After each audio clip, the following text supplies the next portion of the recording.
Man started the Zinzino business after 6 years saying no, no, no, no, no. When he started, after 1 year, he was managed to make more than 20% of the whole volume of Zinzino. And he has been named of the Lionheart and father of Estonia and Finland. He has written 2 books about direct sales and leadership. He has had an own direct selling company. So, we were on the action man himself, straight from beautiful Finland, black ground, Manu Rekola!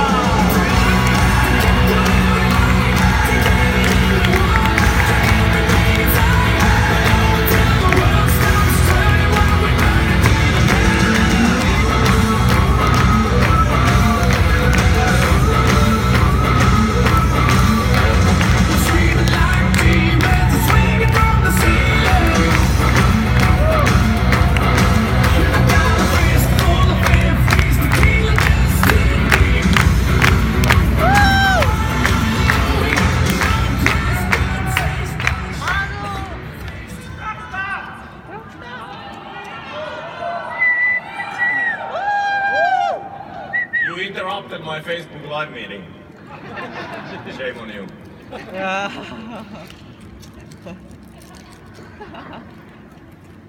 The magic meeting. What is magic meeting? What you need to have in your meeting that it's magic. I think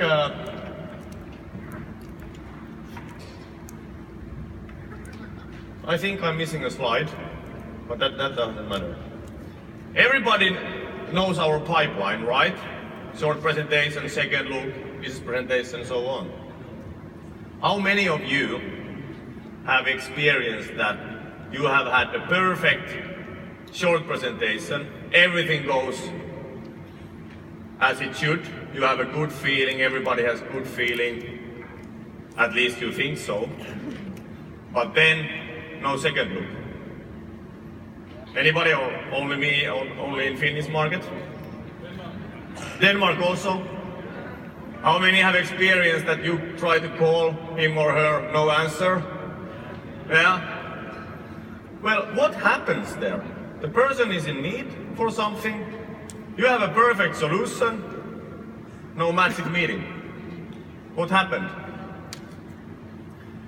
When I started this business about 15 years ago, in my early days, I had a young lady called Tina in my team, 20 years old about.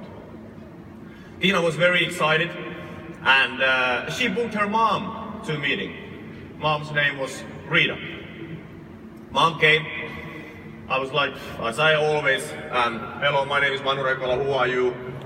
And almost at the point when the lady was about to answer her name, I was like, starting to throw the short presentation. I was so excited.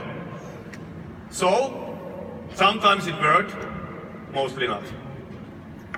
So about after 5 minutes, there was a weird feeling, no connection. That Rita, the mom, she was like watching the ceiling, watching her clock, watching her mobile. When can I get heck out of here? What I'm doing here? What I'm doing here? Do you know the feeling when you don't have a good connection with the person? It feels awkward. And Tina started to be, the daughter started to be like, what is wrong? And I was like, I cannot continue, what is wrong? And then I understood, oh man, I don't know anything about the lady. She doesn't know why she is here. And this can't continue like this. I need to restart the whole meeting. So I knew that I have to interrupt the situation somehow, so I dropped the pen to the floor. I dropped the mic also. Picked it up, closed my folder, and asked, sorry technical guys. I asked, hey, sorry, what was your name again? And she said, Rita.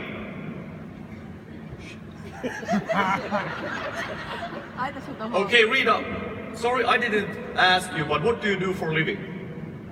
I have a farm. We have a farm. Okay, farm, great. What kind of farm? Well, we have a horse farm. Oh, great, horses. Do you like horses? She too, like great. I have always loved horses. When I was a little girl, we had horses and I was riding every day horses, and now we have a big horse farm and a lot of little girls are there with their horses and I'm out to watch them and so on. So excited. So even the slowest partner could understand that the lady loved horses, am I right? Okay, so there it was. Okay, and I asked, okay, in that your horse business, is there anything you need, like more money, something to invest or so on? Yeah, we need a new stable, like where the horse can ride, like, I don't know if the horse ride like this, but, you know, I'm not like a riding type of guy. Anyway, a big stable. I asked, okay, how much does it cost? Yeah, well, maybe 100,000 euros. So, what if we would have a business, like part-time business, with your brother, you could work together, and you could build an extra income source to your life, so that it can help to build a new stable. Would you be interested to hear? Of course I am.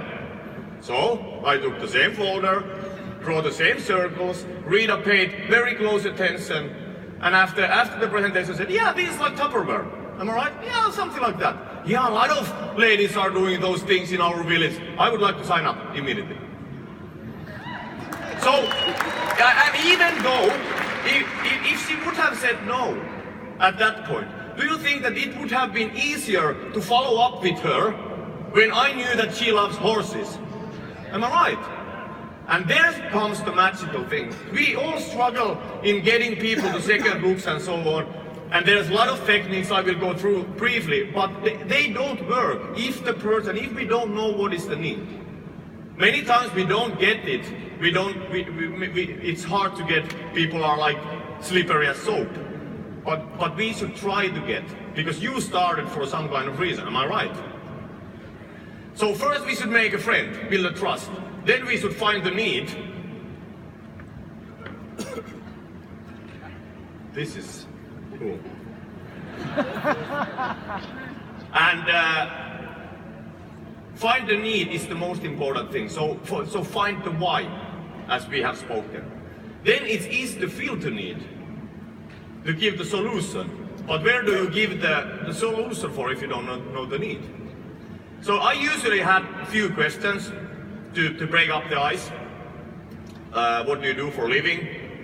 How do you know each others? What do you know about the business and so on, product? But the one thing that I have implemented to my presentations now is that what do you do after work? What do you do after, when you are not working? So what is your hobby? What do you do at your free time? Because then people really tell what is their passion, am I right?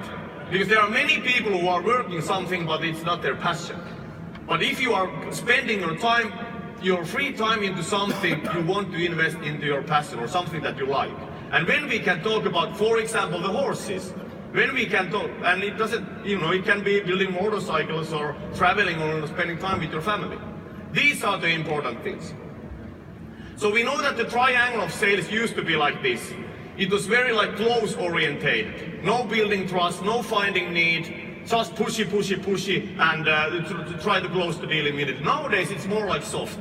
Building the trust is actually 40% of the sales meeting. Finding the need is 30, like I did with Rita when I just learned it. 20% of giving the solution and only 10% of closing, because you have basically closed the deal already because person has so good feeling. Am I right? We all know this. So sales is a process, and we should get people forward in the pipeline, but it's so much easier when everybody knows why. Heidi, the recruiter of the year, will today come to the States and talk a little bit more about how you can do it in social media and so on. I don't go deeper on that. But the point is, it's a matter of amount of exposures. How many times people hear the business? 44% of salespeople ask only once. 22% of salespeople ask twice. 14% ask 3 times, and 12% asks 4 times. So 92% of salespeople quit there after four meetings or four askings. But we also know from the statistics that 60 to 80% says 4 times no before they say yes. So if this statistics is true, and I have been 15 years in the business, so I can tell that it's quite true, ask at least 5 times. And of course you can test close, so to speak, that in the presentation. So if you would start the business with me, for example, what kind of income level would you like to get? Was it like 200 euros, 700, 4,000 a month, or so on? So that you can put the person's mindset already about in the future. This is a very good thing also. And there's a very good video in Zinzino.tv from Hilde about this, how to use the system and how this sales statistics go. So how to actually book the meeting? It's very easy, it's very simple steps when we know the why. Am I right? And very hard to do if the person is like Rita was, I want to get out of here. So you can implement the idea of the second look already in your presentation. For example, usually we meet a second time so that we can make a test.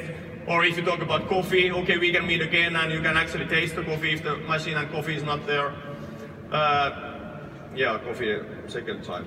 About the business, there's a spelling mistake. Usually people get questions, we can meet afterwards also and you get answer to your questions and so on. So the mindset is already that we meet anyway again.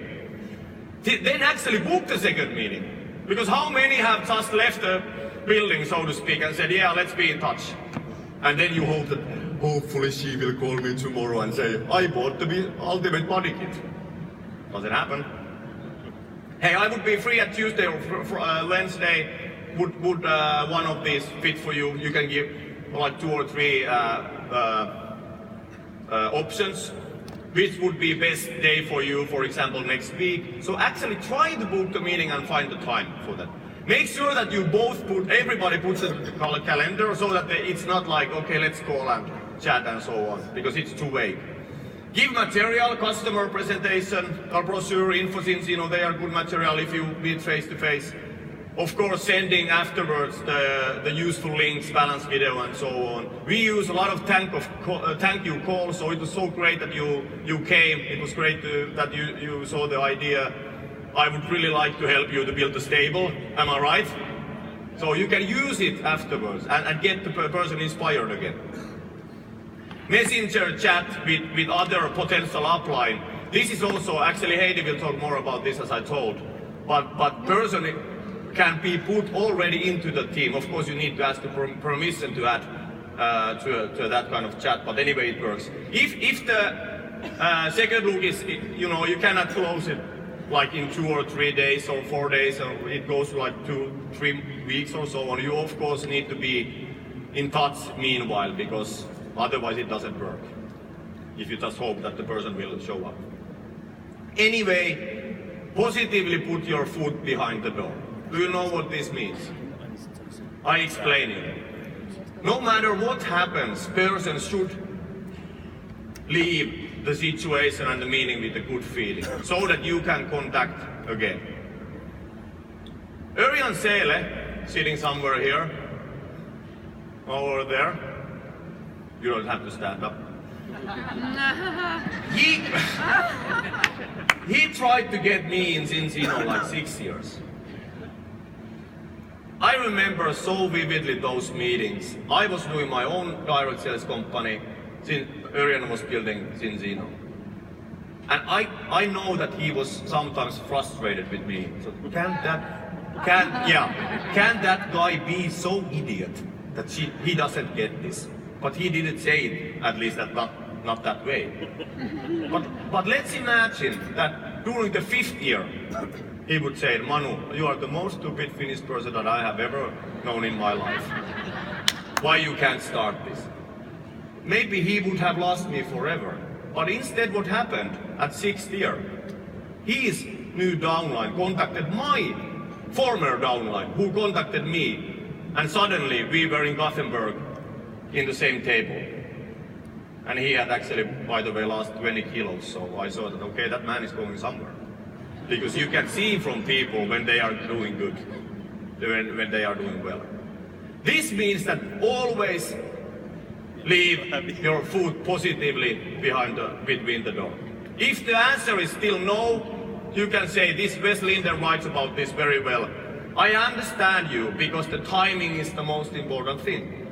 But would it be okay if I would call you or, chat with you after 1, 2, 3 months and tell how I have started, how this has continued with me? What people usually say? Of course. And then you call, then you mark your not for now list. Not for now list, by the way, is a gold mine for you. There's a lot of money because most people don't start right away. They start later in the process. 6 years. Are we Finns a little bit slow?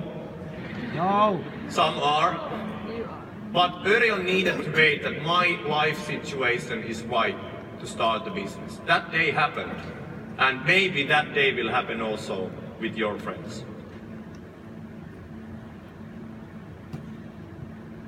Anyway, the point is, let's try to ask the right questions. Because if you want good answers, good quality answers, you need to ask good quality questions. Finding the people's need is the most valuable thing you can do in meetings if you want the meeting to be magical. Thank you very much.